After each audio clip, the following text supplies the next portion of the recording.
ঈদের কেনাকাটা, ঈদের জন্য অতিরিক্ত হুমড়ি খেয়ে শপিং এ পড়ে যাওয়া, এটা আমাদের ঈমানের সাথে যায় না। এটা আমাদের রমজানের চেতনার সাথে যায় না। আমরা যথাসম্ভব নিজেদেরকে সংবরণ করব। আর ঈদের শপিং যদি করতে যাই, আমার আশেপাশে থাকা বহু মধ্যবিত্ত, নিম্ন মধ্যবিত্ত, বহু গরিব, অভাবী, অসহায় মানুষ আছে যারা মানুষের কাছে হাত পাততে পারে না। তাদের বাসা বাড়িতে বহু তিন পরিবার আছে, বহু বাচ্চাহারা বাবা আছে, বহু মা হারা বাচ্চা আছে, বাবা হারা বাচ্চা আছে। তাদেরকে আমরা এই ঈদ উপলক্ষে আমার বাচ্চাদের সাথে সাথে তাদের জন্য আমরা শপিং করার চেষ্টা করব। আমাদের বাচ্চাদের সামনে যে সমস্ত ভিডিও ফুটেজগুলো আসে ঈদের কেনাকাটা, সেগুলো হলো উন্মাদনা। বিশাল বাজেট নিয়ে গেছে, এই সবটুকু আমার, সব টাকা দিয়ে আমি কিনবো, যা খুশি তা করবো।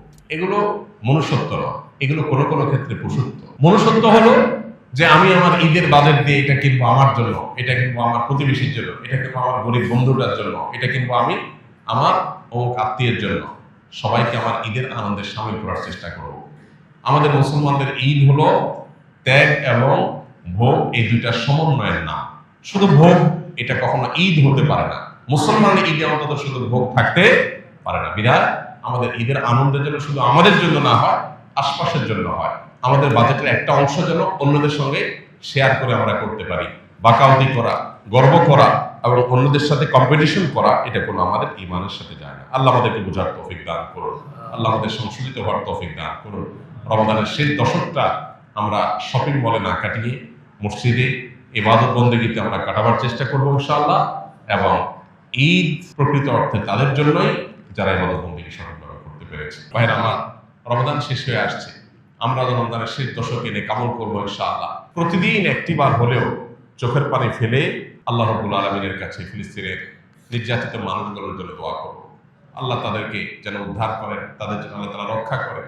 আর আমাদের যে ভাবলেশহীনতা, আমাদের যে এ সম্পর্কে একেবারে দায়িত্ব জ্ঞানহীন আচরণ, আল্লাহ যেন আমাদের এই আচরণটাকে পরিবর্তন করে দেন, ঈমানের চেতনা যেন আমাদের মধ্যে জাগায় দেন এবং আমাদেরকে যেন আল্লাহ তাআলা মাফ করেন।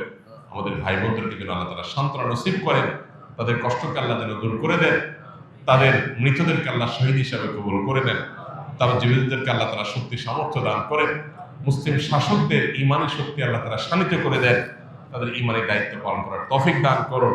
এমনকি অমুসলিমদের মধ্যে মানবিক মূল্যবোধকে আল্লাহ তাআলা জাগ্রত করে দেন, তারা যেন এই বিশ্বের ইতিহাসের সবচেয়ে বর্বরচিত অমানবিক আচরণের বিরুদ্ধে লড়াই করতে পারেন। এই বিশ্বের একজন বাসিন্দা হিসাবে আমাদের লজ্জা হওয়া উচিত।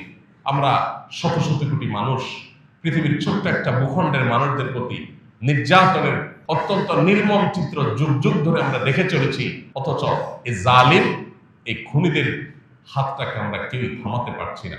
এই পৃথিবীর বাসিন্দা হিসাবে আমাদের জন্য এটা সবচেয়ে বড় লজ্জা, সবচেয়ে বড় আমাদের জন্য আফসোসের এবং সবচেয়ে বড় অনুতাপের। আল্লাহ তাআলা আমাদের এই অক্ষমতাকে মাফ করে দিন, আমাদেরকে আল্লাহ তাআলা সক্ষমতা অর্জন করার তৌফিক দান করুন। আস-সুন্নাহ ফাউন্ডেশন, উম্মার স্বার্থে সুন্নাহর সাথে।